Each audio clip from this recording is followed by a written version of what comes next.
বিনা কারণে আমাদের শান্তিপূর্ণ সমাবেশের উপরে আমাদের ভাই বোনদেরকে বিনা কারণে লাঠিচার্জ করেছে, সাউন্ড গ্রেনেড মেরেছে, গুলি করেছে এবং জল কামান নিক্ষেপ করেছে। আমার অসংখ্য ভাই এখন আহত, আইসিইউতে আছে 2 জন এবং অর্ধশতাধিক ভাই বোনেরা আমার আহত, তারা চিকিৎসা নিচ্ছেন। আমরা এর তীব্র নিন্দা এবং প্রতিবাদ জানাচ্ছি। আমরা বলেছি, একটু আগে আমরা সাংবাদিক সম্মেলন করেছি, আমরা বলেছি যে দ্রুত সময়ের মধ্যে যারা নেতৃত্বে ছিলেন আজকে এই ন্যাক্কারজনক ঘটনার, যে সকল পুলিশ প্রশাসনের নেতৃত্বে ছিল, আমরা আমাদের বাংলাদেশ আউটসোর্সিং কর্মচারী কল্যাণ পরিষদের ব্যানার থেকে আমরা এর তীব্র নিন্দা জানাচ্ছি এবং অনতি বিলম্বে এই সকল ব্যক্তির দ্রুত বিচার আমরা প্রার্থনা করছি।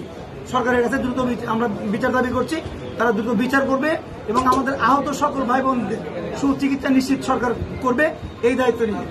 সাথে সাথে আমাদের নাগরিক কমিটি আমাদের সাথে একত্রিত ঘোষণা করেছেন, তারাও বলেছেন যে আপনাদের দাবি যৌক্তিক। আমরা নাগরিক কমিটির সাথে কথা বলেছি, নাগরিক কমিটি খুব অল্প সময়ের মধ্যে তাদের প্রেস লিস্টটা তারা ঘোষণা করবে, আপনারা দেখে থাকবেন।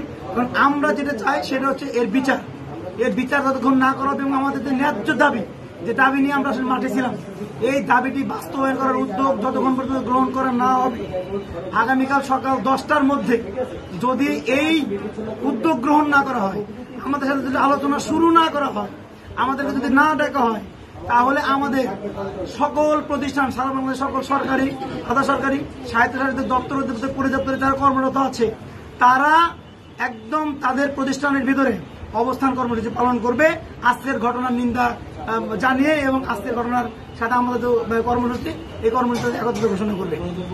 আমরা যদি প্রয়োজন মনে করি আগামীকাল সকাল 10টার পরে যদি প্রশাসনের তরফ থেকে বা সরকারের তরফ থেকে উদ্যোগ গ্রহণ না করা হয়, তাহলে আমরা কর্মবিরতি দিয়ে আমাদের স্ব প্রতিষ্ঠানে আমরা অবস্থান কর্মসূচি পালন করবো।